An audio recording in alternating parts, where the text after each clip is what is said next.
வணக்கம் மக்களே, welcome to Sri மகவா channel. எல்லாம் என்ன பண்ணுறீங்க? சாப்பிட்டீங்களா? எதுக்காக இந்த பதிவு அப்படின்னு பார்த்தீங்கன்னா, இது பெண்களுக்கான ஒரு விழிப்புணர்வுன்னு கூட சொல்லலாம்.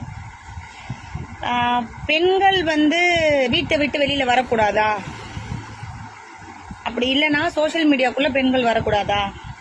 ஒரு பிஸ்னஸ் லைனில் பெண்கள் வரக்கூடாதா? வரலாமா வரக்கூடாதா? அப்படி வந்தா ஏன் இந்த ஆண்களுக்கு பிடிக்க மாட்டேங்குது?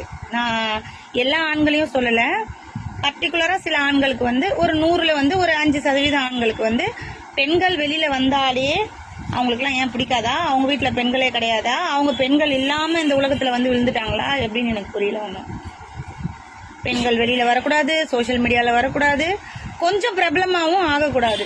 அப்படியே கொஞ்சம் வெளியில தெரிய ஆரம்பிச்சிட்டாங்கன்னா உடனே அவங்க செய்யக்கூடிய வேலை என்னன்னு பாத்தீங்கன்னா, அவங்க கேரக்டரை ஸ்பாயில் பண்ற மாதிரி பேசுறது. நீ இப்படி, நீ அப்படி, நீ அது இது. எதுக்கு இந்த பொழப்பு உங்களுக்கு நான் கேக்குறேன்? ஏண்டா, நீங்க இந்த மாதிரி பேசுற டைம்ல உங்க குடும்பத்துக்கு போய் கஷ்டப்பட்டு போடலாம். உங்க வீட்டுல அம்மா இருப்பாங்க, அக்கா தங்கச்சி இருப்பாங்க, பொண்டாட்டி பிள்ளைங்க இருப்பாங்க, அவங்களுக்கு கஷ்டப்பட்டு போடலாம்.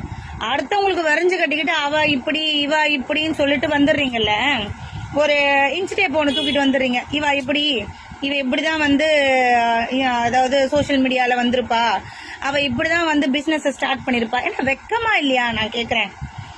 இப்பயும் சொல்றேன், இதை நான் மெயினா பதிவு பண்ணிக்க விரும்புறேன். எல்லா ஆண்களையும் நான் சொல்ல விரும்பல, ஒரு சில கேட்டகரிஸ் ஆஃப் ஜென்ஸை தான் நான் சொல்ல விரும்புறேன். உடனே அவங்க கேரக்டர், ஒரு பெண்ணை வீழ்த்தணும் அப்படின்னு நினைச்சீங்கன்னா அவங்களோட கேரக்டர் அடிச்சாங்கன்னா தான் அவங்க விழுந்து போவாங்க. நீ இப்படி அப்படின்னு சொன்னா அவங்களால தாங்க முடியாது. சரியா? அந்த மாதிரி இருக்கிற பெண்கள் ஒத்துக்கிட்டு போவாங்களே தவிர்த்து கரெக்டான முறையில, கரெக்டான நெறிமுறையில போற பெண்கள் யாருமே அதை ஒத்துக்க மாட்டாங்க. அப்ப என்ன பண்ணுவாங்க? உடஞ்சிருவாங்க. அவங்க போற ஒரு பிளாட்ஃபார்ம்ல இருந்து அவங்க இறங்கிடுவாங்கன்னா, இப்படி சொல்றாங்களே, இப்படி சொல்லிட்டாங்களே. நான் இப்ப அந்த மாதிரியான ஒரு கேட்டகரிஸ்ல இருக்கிற ஆண்களுக்கு ஒண்ணு சொல்லிக்க விரும்புறேன், பகிரங்கமா சொல்றேன். பெண்களை நீங்க பேச பேசதான் அவங்க மேல போய்கிட்டே இருப்பாங்க, அடுத்தடுத்த கட்ட லெவலுக்கு போயிட்டே இருப்பாங்க. அவங்க ஒரு ஸ்டேஜ்ல பாத்தீங்கன்னா அவங்க ஒரு லெவலுக்கு போயிடுவாங்க. நீ எங்க இருந்து பேசுனீங்களோ அங்கேயேதான் நீ உட்காந்துருப்ப, பேசுறவன் வாய் அங்கேயேதான் இருக்கும். அவங்க அடுத்தடுத்த கட்டத்தை நோக்கி போய்கிட்டே இருப்பாங்க. அப்படி ஒருத்தவங்களை கேரக்டரை பேசி அவங்கள உடைச்சி அவங்க வளர்ச்சியை தடுத்துடலாம்னு நினைச்சீங்கன்னா அது யாராலையும் முடியாது. அவளா நினைச்சு அவ வளர்ச்சியை ஸ்டாப் பண்ணிக்கிட்டாதான் பண்ண முடியுமே தவிர்த்து, இந்த மாதிரி சைட்ல பேசுறவன், கேரக்டரை ஸ்பாயில் பண்ற மாதிரி பேசுறவன், அதுக்கெல்லாம் கண்டிப்பா பெண்கள் அசரக்கூடாது, அசர மாட்டாங்க. தயவு செஞ்சு உங்களுடைய இந்த மாதிரி குணாதிசயங்களை மாத்திக்கோங்க. ஆண்களை சொல்றேன், இந்த மாதிரியான சிந்தனைகள் இருக்கிற ஆண்களை சொல்றேன், உங்களுடைய குணாதிசயங்களை மாத்திக்கோங்க. உங்களால முடிஞ்சா அவங்களுக்கு உதவி பண்ணுங்க, மோட்டிவேட் பண்ணுங்க. இல்லையா மூடிக்கிட்டு உங்க வேலையை பார்த்துக்கிட்டு போயிட்டே இருங்க. தேவையில்லாத பெண்களை பேசாதீங்க, அவ்வளவுதான் சொல்லுவேன். நீங்களும் ஒரு அக்கா தங்கச்சி கூட பிறந்திருப்பீங்க, அதெல்லாம் பாத்துக்கோங்க. இன்னைக்கு நீங்க ஒருத்தர் பேசுனீங்கன்னா நாளைக்கு உங்களுக்கு பின்னாடி ரெடியா வெயிட்டிங்ல இருக்கும். ஸோ தயவு செஞ்சு ஒருத்தவங்க ஒரு முயற்சி எடுத்து பண்றாங்க, அடுத்த கட்ட லெவலுக்கு போறாங்கன்னா உங்களால அவங்களுக்கு உதவி செய்ய முடியலனாலும் உபத்திரவங்கள் செய்யாதீங்க. இதுதான் நான் ஆண்களை ரொம்ப தாழ்மையாக கேட்டுக்கொள்கிறேன். அதை எடுத்துக்கிறதும் எடுத்துக்காததும் அப்படி ஒரு கேட்டகரி ஆஃப் ஆண்கள் இருப்பாங்கல்ல, அவங்களுக்கு இது பொருந்தும். நல்லவங்க இருக்காங்க, நல்லாவே மோட்டிவேட் பண்ணி நல்லாவே கொண்டு போறவங்க இருக்கிறாங்க. ஒரு பெண் ஒரு ஆண் கிட்ட பேசினா, ஒரு சகோதரத்துவத்தோட பேசினா கூட உடனே அதுக்கு கண், காது, மூக்கு, வாய், நாக்கு, பூ, பொட்டு எல்லாத்தையும் வச்சு பேசக்கூடிய காலகட்டங்கள் தான் இது.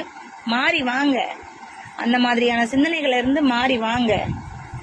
உங்க புத்திகளை மாத்திக்கங்க, அப்பதான் நீங்களும் அடுத்த கட்ட லெவலுக்கு போக முடியும். பேசினா மட்டும் பத்தாது. என்ன பெண்கள் வளர்ச்சி அடைகிறாங்க, நாங்க இப்படியே உட்காந்துருக்கோம், இந்த மாதிரி கேடுகட்ட புத்திகளா வச்சுட்டு இருந்தா நம்ம இப்படிதான் உட்காந்துருக்கணும்.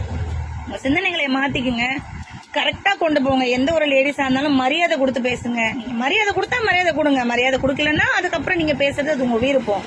சரியா? அதனால பெண்களை அனாவசியமா பேசாதீங்க. அதுவும் வளர்ந்து வராங்க, ஒரு கஷ்டத்துல இருந்து ஒரு பெண் தானா சுயமா இருந்து வளர்ந்து வராங்கன்னா அவங்கள அனாவசியமா பேசாதீங்க.